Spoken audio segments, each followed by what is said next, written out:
तो हमारा जो चैप्टर नंबर क्या है ये 5, 6, 7, चैप्टर नंबर 7 किसी की बुक में होगा, चैप्टर नंबर 8 किसी की बुक में होगा। टॉपिक का नाम है हमारा journal entries, journal entries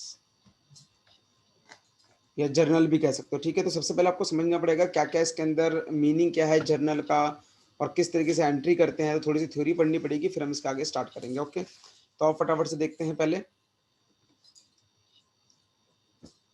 journal के बारे में। तो लिखेंगे जर्नल के बारे में, a journal is a chronological record of financial transaction of financial transaction of a business, transaction of a business। तो क्या कह रहा है, जर्नल क्या है? जर्नल एक क्रोनोलॉजिकल रिकॉर्ड है। याद है क्रोनोलॉजिकल बारे में मैंने क्या बताया था? क्रोनोलॉजिकल का मतलब क्या था, कुछ बता सकते हो आप लोग? मैंने आपको समझाया था क्रोनोलॉजिकल मतलब क्या है। Sir date wise. Date wise है, जैसे जैसे वो इवेंट या ट्रांजैक्शन होती चली जाएगी उस तरीके से हम उसको रिकॉर्ड करते चले जाएंगे, ठीक है। तो journal is a chronological record of financial transaction of business. तो जर्नल क्या है? एक क्रोनोलॉजिकल ऑर्डर है जिसको हम रिकॉर्ड करते हैं अपनी फाइनेंशियल, जिसको हम अपने बिजनेस की फाइनेंशियल ट्रांजैक्शन को रिकॉर्ड करते हैं, ठीक है। अब आगे देखते हैं। और आपको याद होगा मैंने एक सीडी बनवाई थी बहुत टाइम पहले, जिसमें सबसे ऊपर था बैलेंस शीट, जिसमें था P&L अकाउंट, फिर था ट्रेडिंग अकाउंट, फिर था ट्रायल बैलेंस, फिर था लेजर, उससे पहले थे जर्नल, और फिर था आइडेंटिफाई द ट्रांजैक्शन। याद है कुछ? इसको हमने नाम दिया था यस सर। प्रोसेस ऑफ, इसको क्या नाम दिया था? अकाउंटिंग प्रोसेस नाम दिया था, या फिर अकाउंटिंग साइकिल भी बोल सकते हैं हम, ठीक है। तो यहां से यहां तक के प्रोसेस को, मतलब आप जो भी ट्रांजैक्शन गिवन है उसको जर्नल में डालोगे या जर्नल एंट्री बनाओगे, इस प्रोसेस को क्या नाम दिया जाता है? जर्नलाइजिंग। क्या नाम दिया जाता है? जर्नलाइजिंग। ओके, तो अब इसके बारे में सीखते हैं हम। तो हम एक और पॉइंट लिखते हैं इसी का। हमने यहाँ पर फर्स्ट पॉइंट क्या लिखा? ये फर्स्ट पॉइंट है। इसी में हम सेकंड पॉइंट लिखते हैं। बेटा इसको प्राइमरी बुक्स ऑफ अकाउंट भी बोलते हैं। तो यहाँ लिखेंगे it is book of prime entry. ये प्राइम एंट्री की, प्राइम मतलब प्रथम, first, book of prime entry in which all the business transactions are recorded the first in the sequence, first in the sequence in which the transactions has actually happened, actually happened। तो मतलब इसने बात तो वही बोल दी ना, first in the sequence in the transaction actually happened. मतलब क्या है? ये सारा क्रोनोलॉजिकल ऑर्डर। तो उसने क्या बोल दिया? ये एक फर्स्ट एंट्री बुक है, मतलब ये एक ऐसी बुक है जहां पर हम सबसे पहला काम करते हैं और सारे बिजनेस के ट्रांजैक्शन को रिकॉर्ड करते हैं। जिस सीक्वेंस में वो घटती चली जा रही है उसी सीक्वेंस से हम रिकॉर्ड करते चले जा रहे हैं। ओके, अब नेक्स्ट हमारा आता है जर्नलाइजिंग। जर्नलाइजिंग, जर्नलाइजिंग का मतलब मैंने क्या बताया? The process of recording the transaction into journal is called journalising. देखो अभी हमने क्या बात करी, यहां से यहां तक जो प्रोसेस होता है, मतलब आइडेंटिफाई जो हम ट्रांजेक्शन करते हैं उसको हम जर्नल में रिकॉर्ड करेंगे, उसको जर्नलाइजिंग बोलेंगे।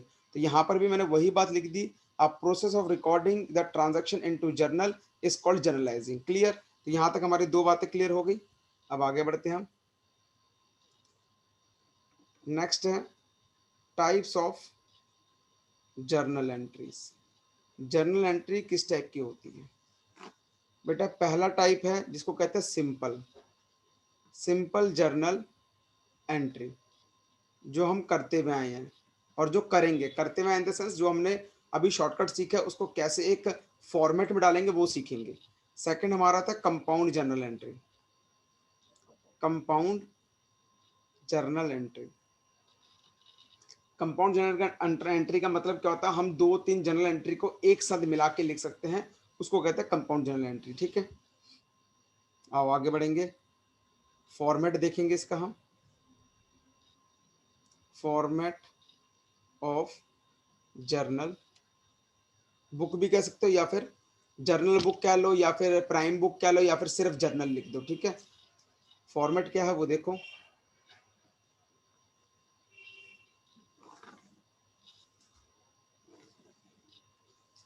यहाँ लिखेंगे बेटा डेट, अगर होगी तो यहाँ लिखेंगे हम पर्टिकुलर, या ट्रांजैक्शंस भी लिख सकते हो। यहाँ लिखेंगे लेजर फोलियो एंड डेट, या डेट बोलो time, debit and credit.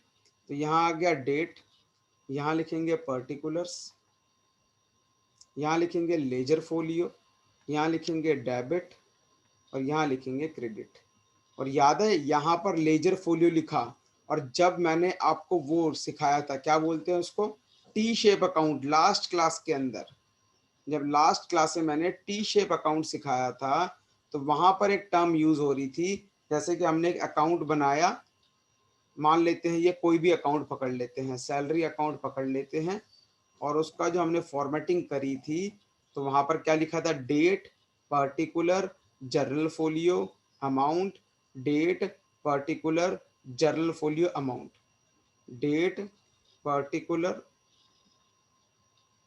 Journal folio amount, date particular journal folio और अमाउंट।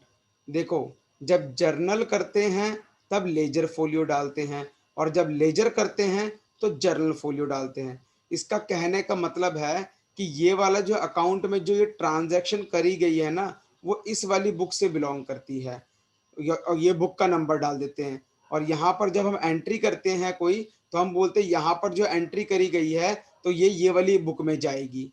समझ आई बात? दोनों का मतलब क्या है, लेजर फोलियो जर्नल फोलियो का मतलब किस काम आती थी पहले। क्लियर? सर एक बार रिपीट कर दो। दोबारा रिपीट कर रहा हूं, ध्यान से सुनो मेरी बात को। यहाँ पर मैं ये कह रहा हूं कि जैसे लेजर फोलियो और जर्नल फोलियो का मतलब क्या है, कि मैंने जैसे यहाँ पर लिखा कैश अकाउंट डेबिट टू, अच्छा ऐसे लिख देता हूँ, salary account debit to cash. तो मैंने कहा भैया ये जो सैलरी वाला है ना, आप इसको 15 नंबर लेजर में लिखना। तो सैलरी का जो नंबर है वो 15 नंबर की लेजर की बुक है। तो बस हम यहाँ पर लिख देंगे सैलरी टू कैश। मैंने फिर यहाँ पर लिखा भैया इसकी जो ये जो बात आपने यहाँ लिखी है ना, ये 10 नंबर की बुक में लिखी है, तो शायद जो जर्नल है उसका नंबर 10 है। तो इससे पता लग जाएगा, जब भी कोई इंसान इसको रीड करेगा तो अच्छा बोलेगा 15 नंबर, तो फटाक से वो 15 नंबर वाली बुक खोल देगा। और जब वो यहाँ पर ये लाइन पड़ेगा अच्छा 10 नंबर, फटाक से वो 10 नंबर वाली बुक खोल देगा जो जर्नल है। Clear point? समझ आएगी बात?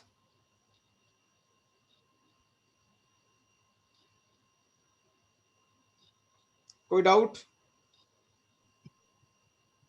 No sir. ओके, आगे बढ़ते हैं अब हम। तो अब यहाँ पर जर्नल होगी, अब मैं ज़्यादा उसके डिस्कस नहीं करूंगा, हम सीधा एंट्री पास करेंगे, फिर हम सीखेंगे एक एक एंट्री की कहानी।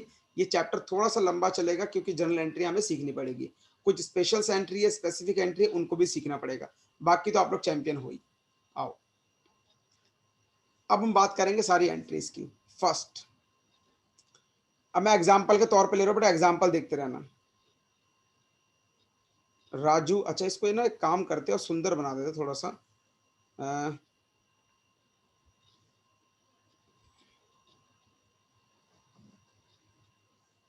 हम्म,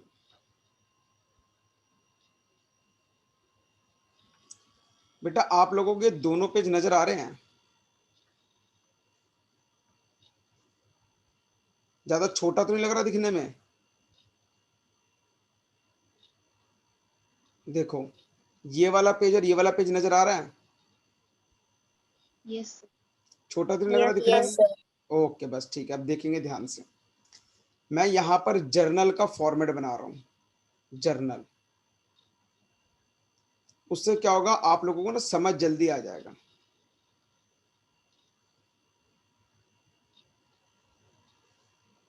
ये कॉलम बना लिया मैंने, किसका? यहाँ डाल दिया date, particular, ledger folio, debit और क्रेडिट। अब ध्यान से सुनना, अभी मेरे पास डेट गिवन नहीं तो डेट की बात करूंगा ही नहीं। पहला, Raj started business with cash of ₹1 lakh, of rupees, थोड़ा छोटा हो गया, कैश ऑफ ₹1 लाख। तो अब बात आती है, क्या इसके अंदर कौन कौन से दो अकाउंट इफेक्ट करते हैं? तो हमने बोला एक तो करता है कैश, एक करता है कैपिटल। हमने कहा कैश का नेचर जो है वो है एसेट, कैपिटल का नेचर क्या है? कैपिटल। मैंने कहा हम बिजनेस है तो कैश मेरा बढ़ गया और कैपिटल भी बढ़ गई, और जब एसेट बढ़ती है तो डेबिट साइड जाता है, और जब कैपिटल बढ़ती है तो क्रेडिट साइड जाता है, as per modern approach. Modern approach के लिए मैं यहाँ बना देता हूँ मॉडर्न अप्रोच, गांधी जी को याद रखना। तो हमने क्या बना लिया यहाँ पर मॉडर्न अप्रोच के लिए? Liability income capital, asset expense, ये दोनों इंक्रीज होंगे तो डेबिट साइड, डिक्रीज होंगे तो क्रेडिट साइड, ये तीनों इंक्रीज होगी तो क्रेडिट साइड, डिक्रीज होगी तो डेबिट साइड। ओके, तो मैंने क्या ये काम सही किया है? कैश बढ़ गया तो डेबिट, कैपिटल बढ़ गई तो क्रेडिट। कोई डाउट यहाँ तक?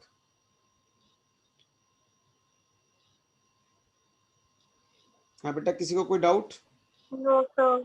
Okay, no sir. अब इसको किस तरीके से यहाँ लिखेंगे वही आपको देखना है। तो मैंने कहा डेट, चलो मान लेते हैं ये 1 अगस्त की बात चल रही है, 1 अगस्त 2022, सॉरी 21। तो यहाँ पर डेट डाल देना 1 अगस्त 2021, और यहाँ लिखेंगे कैसे एंट्री? डेबिट वाली ऊपर लिखना हमेशा, क्रेडिट वाली नीचे। तो यहाँ पर आएगा कैश अकाउंट, यहाँ पर आएंगे 3 डॉट डेबिट, 1 2 3 कोने में, बिल्कुल याद रखना ये फॉर्मेट है बेटा, कुछ नहीं है। ये 3 डॉट यहाँ आ जाएंगे, डेबिट 2, और बिल्कुल कोने से 2 स्टार्ट नहीं होगा, इन दोनों के मिड से कर देना, 2 कैपिटल अकाउंट, कैपिटल अकाउंट।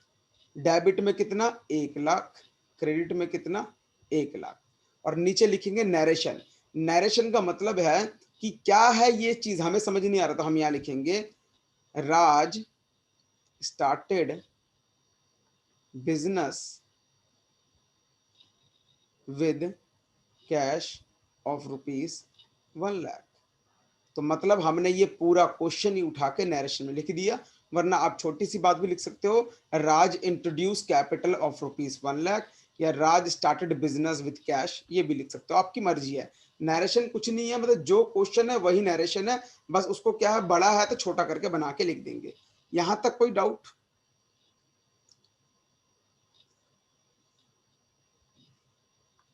ठीक है, तो डाउट नहीं है तो मैं सेकंड पॉइंट पे बढ़ रहा हूं, जहां डाउट होगा बेटा वहां मुझे रोक लेना, ठीक है। एक और पढ़ते हैं, purchase goods of ₹20,000 in cash. हमने कहा हमने 20,000 रुपए का कैश देके सामान खरीदा, तो हमने कहा दो अकाउंट कौन से? अभी तक हमें पता है सर, एक गुड्स आता है और सर दूसरे वाला कैश आएगा, और मैंने आपको बताया था जब अकाउंटिंग इक्वेशन खत्म आ जाएगी तो गुड्स की जगह क्या यूज करोगे? परचेज यूज करोगे। तो मैं गुड्स को यहां से हटा के क्या लिख रहा हूं? परचेज लिख रहा हूं, परचेज कैश। तो मैंने यहाँ पर लिख दिया कि परचेज का मतलब है एक्सपेंस, कैश का मतलब है एसेट, और हमारे बिजनेस का खर्चा बढ़ रहा है तो खर्चा बढ़ेगा तो डेबिट साइड, और कैश कम हो रहा है तो मतलब क्रेडिट साइड। हमने यहाँ पर एंट्री लिखी, मान लेते ये है 2 तारीख की, 2 अगस्त 2021। तो डेबिट वाली हमेशा ऊपर रहेगी, तो क्या लिखेंगे? Purchase account debit to cash account. कितने रुपए? 20,000 रुपए। तो यहां लिख देंगे purchase goods in cash, purchase goods in cash. Any doubt बेटा जनरल एंट्री में? कोई जनरल एंट्री में कोई डाउट है?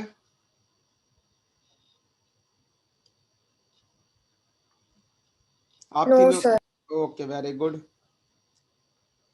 आगे बढ़ते हैं। थर्ड वन, थर्ड के लिए मैं एक और क्वेश्चन उठा रहा हूं। Purchase goods of rupees 10,000 on credit. हमने उधारी पे चीज खरीदी, तो हमने बोला अच्छा, एक तो आएगा परचेज, चलो पेन का कलर चेंज कर लेता हूं मैं। एक तो आएगा परचेज और सर दूसरा आएगा क्रेडिटर, क्योंकि हम उधार खरीद रहे हैं। तो हमने कहा ओके, तो हमने कहा परचेज मतलब खर्चा, खर्चा हमारा बढ़ गया, खर्चा बढ़ने पे डेबिट जाता है। क्रेडिटर मतलब लायबिलिटी, लायबिलिटी बढ़ने पे क्रेडिट पे जाती है। तो मान लेते हैं ये 3 अगस्त की बात है, तो यहाँ लिख देंगे purchase account debit to creditor account. ठीक है। अगर यहाँ क्रेडिट ऐसे लिखो तो on credit from, on credit from Ram, कि राम से उधार खरीदा है, तो क्रेडिटर की जगह आप राम लिखते और क्रेडिटर की जगह यहां पर भी क्या आ जाता, टू क्रेडिटर भी लिख रहा हूं, क्रेडिटर और राम भी लिख रहा हूं। कितने रुपए? 10,000 रुपए। समझ आई बेटा कि नहीं समझ आई? मुझे समझाओ बात को। इसको कहते हैं जर्नल एंट्री। मुश्किल है जनरल एंट्री? रुचि, खुशी, सान्या, मुश्किल है जनरल एंट्री? सर ठीक ठीक है। मतलब जो चैप्टर हमने पीछे अभी रूल्स ऑफ डेबिट क्रेडिट पढ़ा था, बस सेम वही काम करना है। बस यहाँ पर एक्स्ट्रा क्या फॉर्मेट के अंदर आ जाएगा, वरना वही सारा है डेबिट क्रेडिट। तो यहाँ पर क्या लिख देंगे? Purchase goods on credit. जो भी नाम आएगा, थोड़ा सा और लिख देता हूं मैं, purchase goods on credit from Ram लिख लेना। ठीक है, यहां तक समझ आएगी बात। अब मैं आगे बढ़ रहा हूं, तो मैं अपने पेज को वापस जैसे था वैसा कर लेता हूं और थोड़ा सा बड़ा कर देता हूं, जिससे मेरे को आसानी से दिखेगा भी। तो ये मेरा था 3 क्वेश्चन, जो मैंने तीनों को जनरल में डाल दिया। ठीक है, आओ आगे बढ़े थोड़ा सा और। आज थोड़ा सा मेरा लैपटॉप हैंग भी कर रहा है, पता नहीं क्यों। आओ, तो अब मैं इसी के 2 पार्ट कर देता हूं। अच्छा, एक काम करते हैं, एक क्वेश्चन को उठाते हैं। लास्ट क्लास में हमने पिछले चैप्टर के कुछ क्वेश्चंस किए थे, तो उसी को देखते हैं एक बारी, या फिर इसी चैप्टर के क्वेश्चन को देखते हैं, ज़्यादा अच्छा रहेगा। अब जनरल एंट्री में कुछ नहीं बचा, बस यही काम करना है आपको।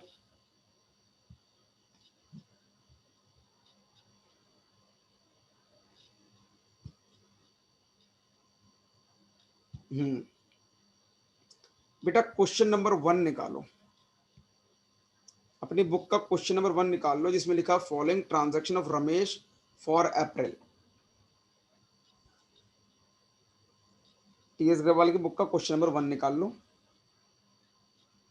इससे थोड़ा फायदा क्या होगा, मेरे को क्वेश्चन लिखने की जरूरत नहीं पड़ेगी और हमारा सारा काम हो जाएगा। जर्नल लिख दिया और इसमें डेट भी गिवन है।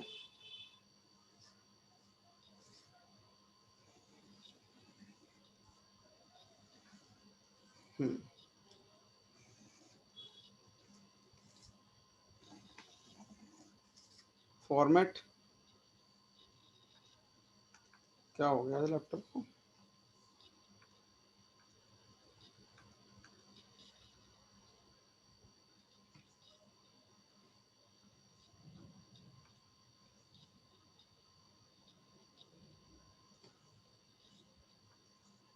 रुको बेटा, कर रहा हूँ, 1 सेकंड दो मुझे।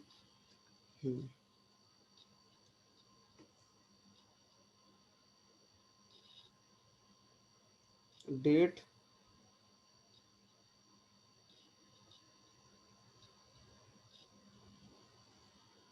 पर्टिकुलर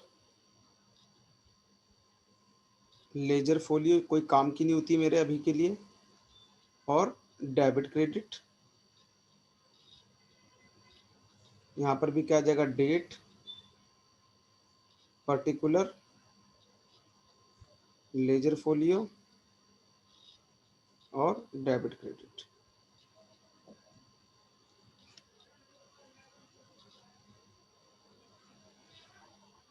सर एक बार ये क्वेश्चन की स्टार्टिंग रिपीट करना। हाँ बेटा कर रहा हूँ, 1 सेकंड दे दो मुझे, मैं फॉर्मेट को कंप्लीट कर लूँ पहले। Date, particular ledger folio, debit credit, date, particular ledger folio, debit and credit. मैंने डेबिट की जगह DRCR लिख दिया, मेरे पास स्पेस कम है, लेकिन आप लोग एग्जाम में DRCR नहीं लिखोगे, आप लोग पूरा लिखोगे डेबिट क्रेडिट, ठीक है, फॉर्मेट के अकॉर्डिंग। अब बढ़ते हैं हम क्वेश्चन की तरफ, मैं क्वेश्चन को रीड कर रहा हूं। तो मेरा क्वेश्चन स्टार्ट होता है, from the following, from the following transaction of Ramesh for April 2009 are given below, journalize them. April 1st, Ramesh started business with cash 1 lakh rupees. April 2nd, paid into bank 20,000. April 3rd, bought goods for cash 50,000. April 4th, drew cash from bank for office use. April 13th, sold goods to Krishna 15,000. April 20, bought goods। ये सब दे रखा है। मिल गया बेटा question?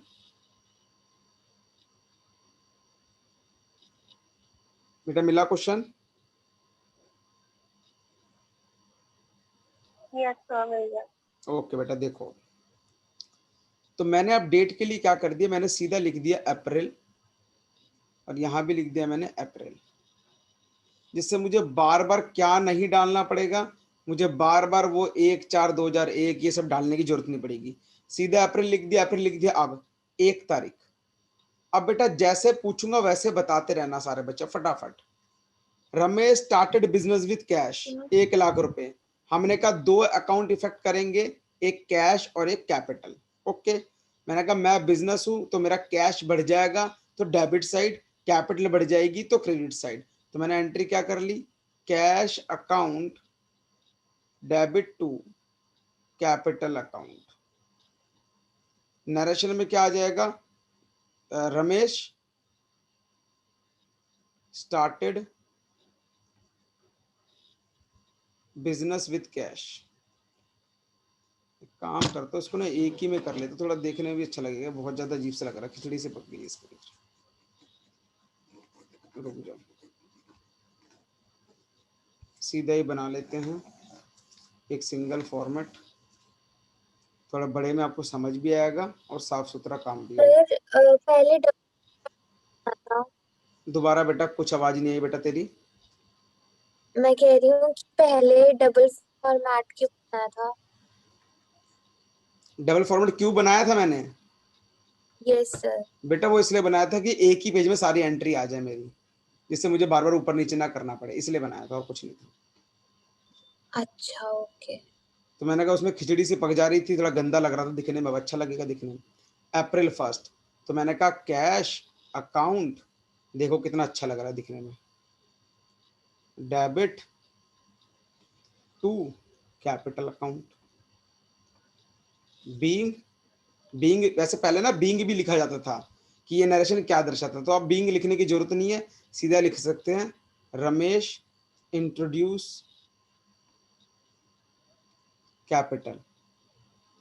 जो भी amount है, कितना अमाउंट है, 1 लाख रुपए। आप लोग बेटा ये कॉमा की आदत बना लोगे ना लिखने के लिए तो बहुत अच्छी रहेगी, मेरी आदत है नहीं तो बहुत मुश्किल आती है, आप लोग बना लेना ये आदत, ठीक है ना? यहां तक कोई डाउट?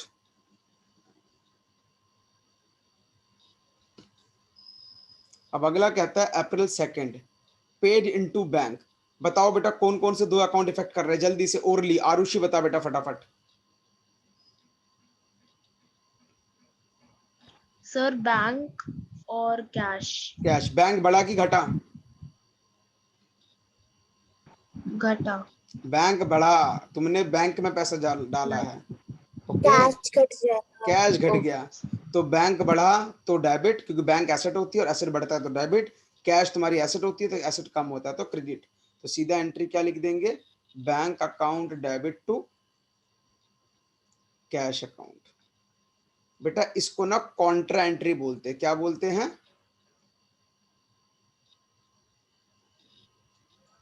कॉन्ट्रा एंट्री, याद रखना। जो एंट्री बैंक और कैश को रिलेट करती है, जैसे इकट्ठे बैंक और कैश आएगा, उसको कॉन्ट्रा एंट्री बोलते हैं। ठीक है, तो कितना पैसा डाला, 20,000 रुपए। यहाँ सर क्या वो LF में लिखा है कि आपने बताने के लिए लिखा है? नहीं नहीं, यही लिख देना, यही लिख देना। ठीक है, ओके सर। हाँ आओ आगे बढ़े।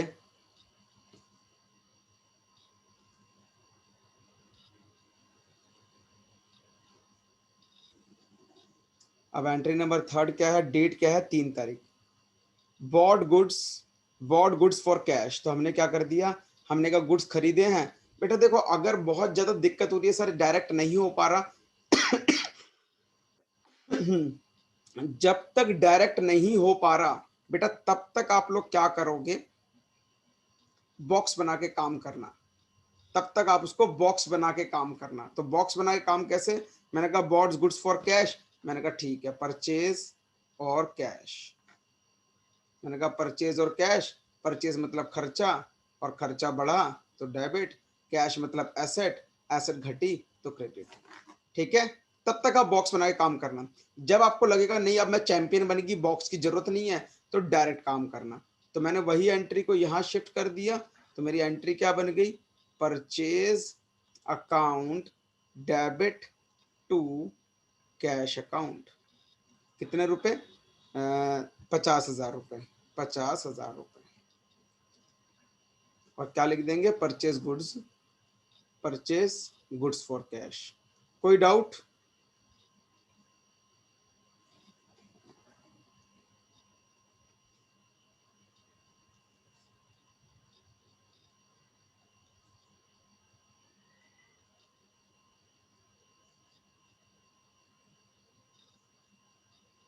अब आगे बढ़ते हैं। अगली एंट्री है 4 तारीख को, कहता है Drew cash from bank for office use. क्या लिखा है, ऑफिस यूज के लिए पैसे निकाले। तो बेटा मैं अब काम थोड़ा सा ज्यादा कर रहा हूँ, मेहनत कर रहा हूँ बेटा, देखना। मैंने कहा Drew cash from office use, मैंने कहा अच्छा इसका मतलब मेरे बैंक से पैसा कम हो रहा है और मेरे पास कैश आ रहा है सॉरी बेटा क्या मुझे बताओगे, क्या इसने पैसा खर्च कर दिया ऑफिस यूज के लिए, क्या इसने पैसा खर्च करा है ऑफिस यूज के लिए, बस निकाला है। बस निकाला है। तो इसका मतलब ये भी क्या होगी, कॉन्ट्रा एंट्री।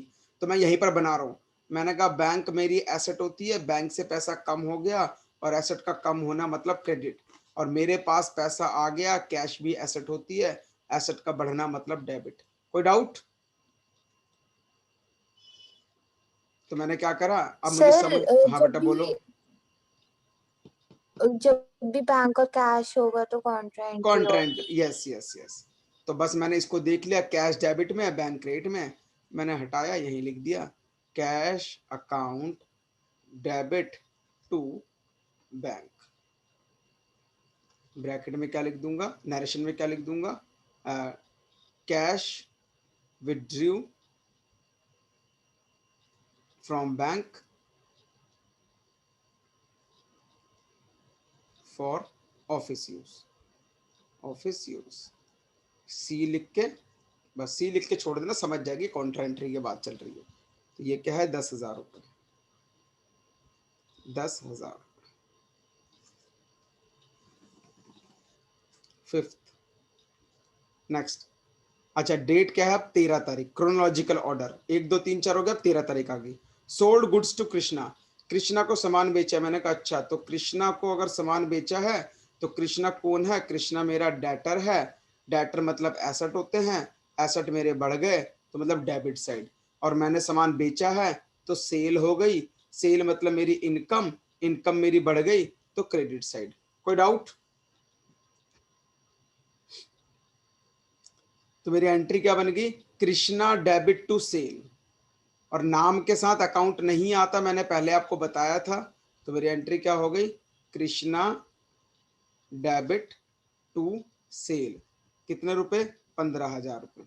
तो यहाँ लिख दिया 15,000 रुपये, और यहाँ लिख देंगे हम sold goods to Krishna, sold goods to Krishna. Next,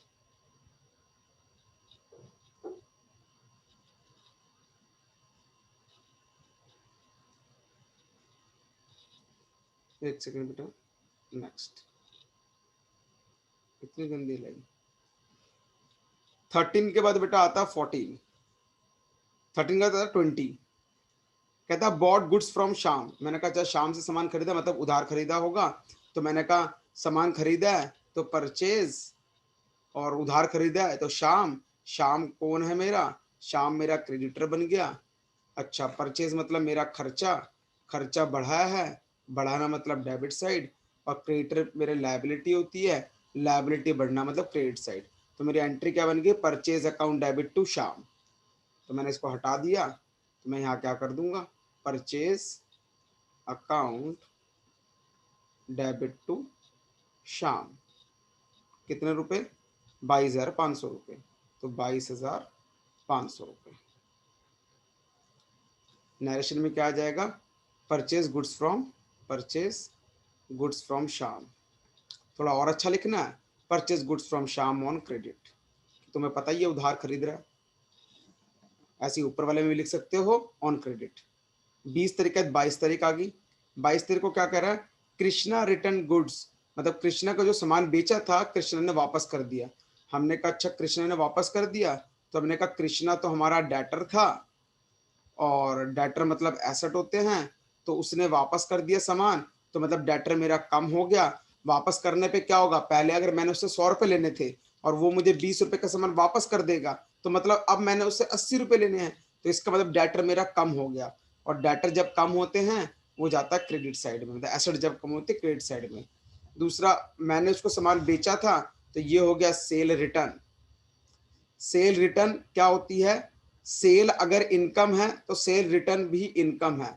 बस कहना क्या पड़ेगा, इनकम मेरी कम हो गई, सेल हुई तो इनकम बढ़ गई, लेकिन सेल रिटर्न हुआ तो इनकम मेरी घट गई। तो इनकम घटना मतलब डेबिट साइड। तो मेरी एंट्री क्या होगी, सर, हाँ दोबारा बोलो। सर वो ऊपर वाला पॉइंट दोबारा repeat कर दो। कर रहा हूँ, purchase goods, purchase, purchase account नहीं डेबिट, नहीं, कृष्णा वाला। हाँ कृष्णा वाला। अच्छा ठीक है, सुनो ध्यान से, मैं ये बोल रहा हूँ कृष्णा से पहले मैंने 100 रुपये लेने थे, तो मैंने कहा कृष्णा डेटर है मेरा, डेटर मेरा बढ़ गया, लेकिन कृष्णा ने क्या किया, मुझे 20 रुपए का सामान वापस कर दिया। तो अब मैंने कृष्णा से कितने लेने हैं, 80 रुपए लेने हैं। तो 80 रुपए लेने का मतलब क्या है, मेरा डेटर अब कम हो गया। तो कृष्णा मेरा डेटर है, वो एसेट होता है, एसेट मेरी कम हो गई, एसेट का कम होना मतलब क्रेडिट। ओके, सेल मतलब क्या होती है, सेल मतलब मेरी इनकम होती है, और सेल अगर इनकम होती है तो सेल मतलब इनकम बढ़ी, और सेल रिटर्न का मतलब इनकम घटी। समझ आई बात, क्लियर। यस सर, आ गई। खुशी, आरुषि, Yes, sir. ओके बेटा। तो मैंने इसको हटा दिया यहाँ से, तो मेरी एंट्री क्या बन गई, sale return account debit to debtor account. तो मैंने फटाफट से यहाँ क्या लिखा, sale return account debit to Krishna. अगर सेल रिटर्न नहीं लिखना चाहते तो क्या लिख सकते हो उसकी जगह पर, रिटर्न इनवर्ड। एक सेकेंड, क्या हो रहा है इसको, return inward.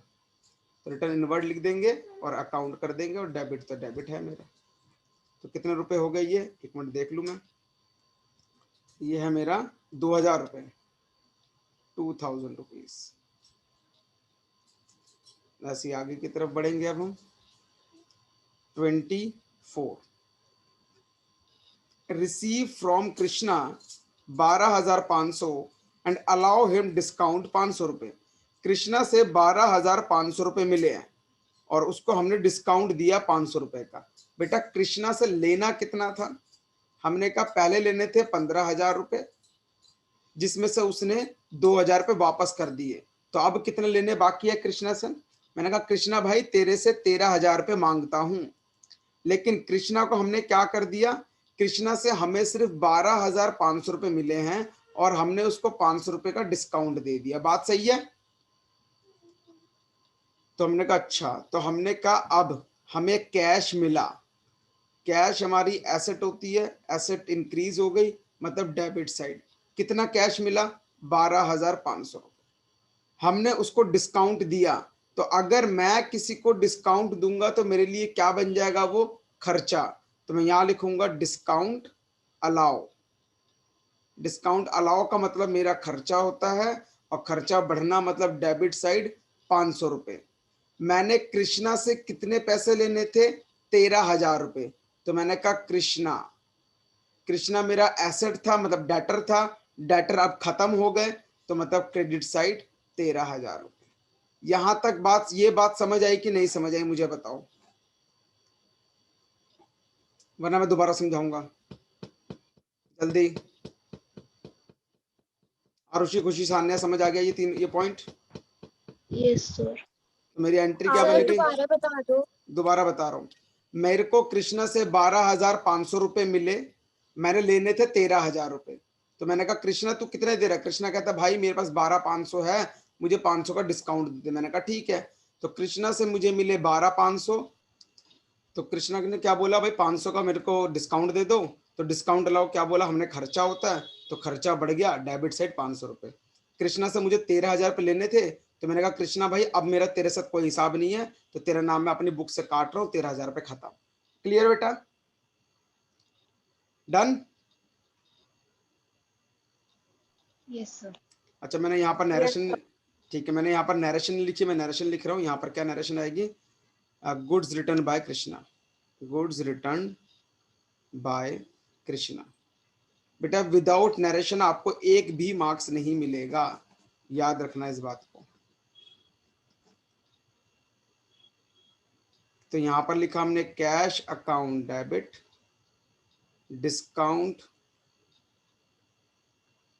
Allow account debit to to Krishna. To Krishna कितना हो गया? 12,500, 500 और ये 3 है, 13,000।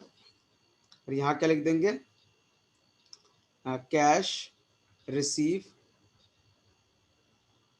From Krishna and allow him discount, allow him discount. कहानी खत्म।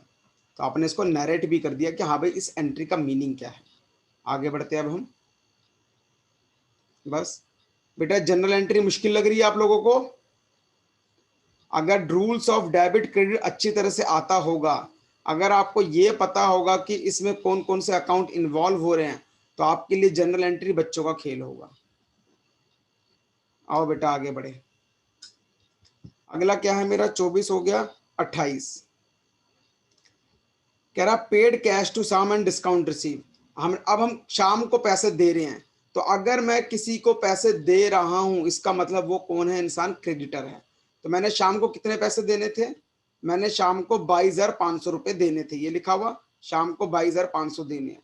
तो मैंने कहा शाम, मैंने तेरे को 22,500 देने हैं, लेकिन भाई मैं तेरे को 21,500 रुपये दे रहा हूं और मेरे पास पैसे नहीं है, तू मुझे 1,000 रुपये का डिस्काउंट दे दे। शाम ने कहा ठीक है। तो अब हमारे लिए क्या हो गया? मैंने कहा कैश, कैश मेरे पास से, कैश एसेट होती है, मेरे पास से कैश गई क्रेडिट साइड, एसेट कम होगी तो क्रेडिट साइड। कितने रुपए कैश गए? 21,500 रुपये। मैंने कहा मुझे डिस्काउंट मिला है, तो मैंने कहा डिस्काउंट रिसीव, ये मेरी इनकम हो गई और इनकम मेरी बढ़ गई। इनकम बढ़ना मतलब क्रेडिट साइड 1,000 रुपये। तो मैंने कहा अगला है शाम। शाम कौन था? शाम मेरा क्रेडिटर था, मतलब कि मेरी लायबिलिटी थी, और लायबिलिटी मेरी अब खत्म हो गई, अब मैंने उसको कोई पैसा नहीं देना। लायबिलिटी खत्म होने का मतलब डेबिट साइड। कितने रुपए? 22,500। Any doubt? Any doubt?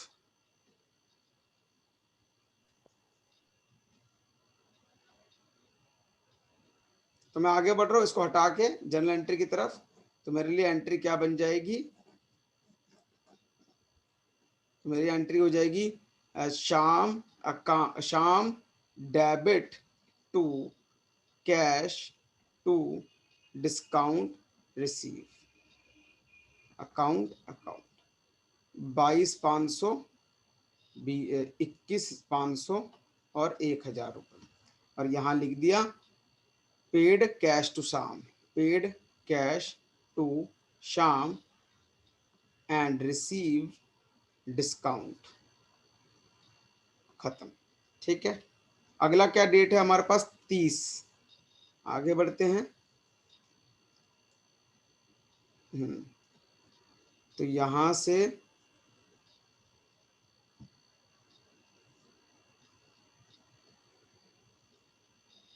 तो मेरी ये डेट आ गई 30 तारीख।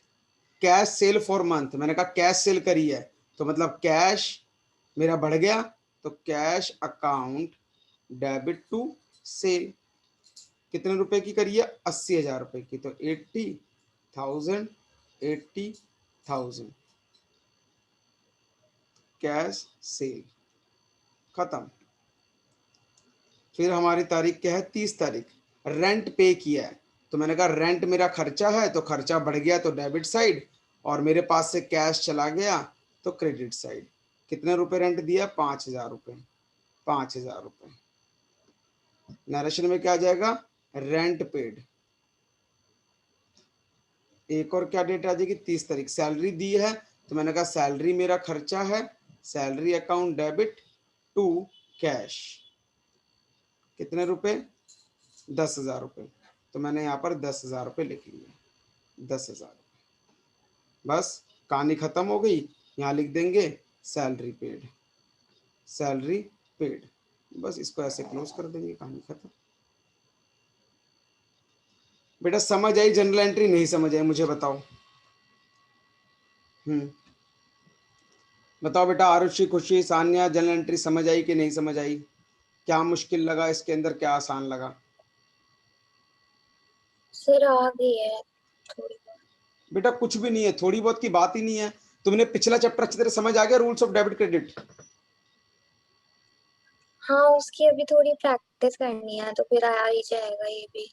बस बेटा वही चीज है, सेम कॉपी पेस्ट है, बस करना क्या है, इसको एक फॉर्मेट में लिखना है। अगर मैं और भी एंट्री बनाता हूं, मैं एक और एंट्री बनाता हूं, देखो लास्ट एंट्री बनाता हूं कि मशीन परचेज ऑफ ₹1,00,000। तो मैं पहले पिछले चैप्टर की बात करता हूँ, रूल्स ऑफ डेबिट क्रेडिट की। मैंने कहा कौन से दो अकाउंट वो करते हैं इफेक्ट, तो मैंने कहा एक तो बनेगा मशीन अकाउंट और एक बनेगा कैश अकाउंट। हमने कहा अच्छा, मैंने कहा मशीन मेरी एसेट है, एसेट इंक्रीज हो गई तो डेबिट साइड। मैंने कहा कैश मेरी एसेट है, एसेट खत्म हो गई, क्रेडिट साइड। कितने रुपए से, 1,00,000, 1,00,000। अब ये चैप्टर क्या कहता है, इसको जनरल एंट्री बना दो। तो जनरल एंट्री में क्या करेंगे, डेबिट वाला ऊपर, machine account debit to cash, credit वाला नीचे, कैश अकाउंट। जो डेट आएगी वो लिख देंगे, लेजर फोली का छोड़ के ऐसे खाली छोड़ देंगे, और डेबिट का अमाउंट डेबिट में, क्रेडिट का अमाउंट क्रेडिट में, और लिख देंगे नीचे क्या, machine purchase of rupees, machine purchase in cash, खत्म। Machine purchase in cash. कोई डाउट? ये है दोनों चैप्टर में फर्क। फर्क कुछ नहीं है, बस वहां पर हमने क्या सीखा था, रूल्स कैसे करने हैं, और यहां कैसे किया वो देख लिया हमने। क्लियर? खुशी बेटा समझ आ गया, आरुषि, सान्या? Yes sir. ठीक है बेटा, तो मैं आज की क्लास यहीं ओवर कर रहा हूं। आप क्या करना, आप एक दो क्वेश्चन और ट्राई कर लेना इस चैप्टर में, और कुछ भी नहीं है। आप एक काम करना, question number 2 and question number 3, बस ये दो क्वेश्चन करना। अरे 3 नहीं करना अभी, सिर्फ क्वेश्चन नंबर 2 करना है अभी आपको।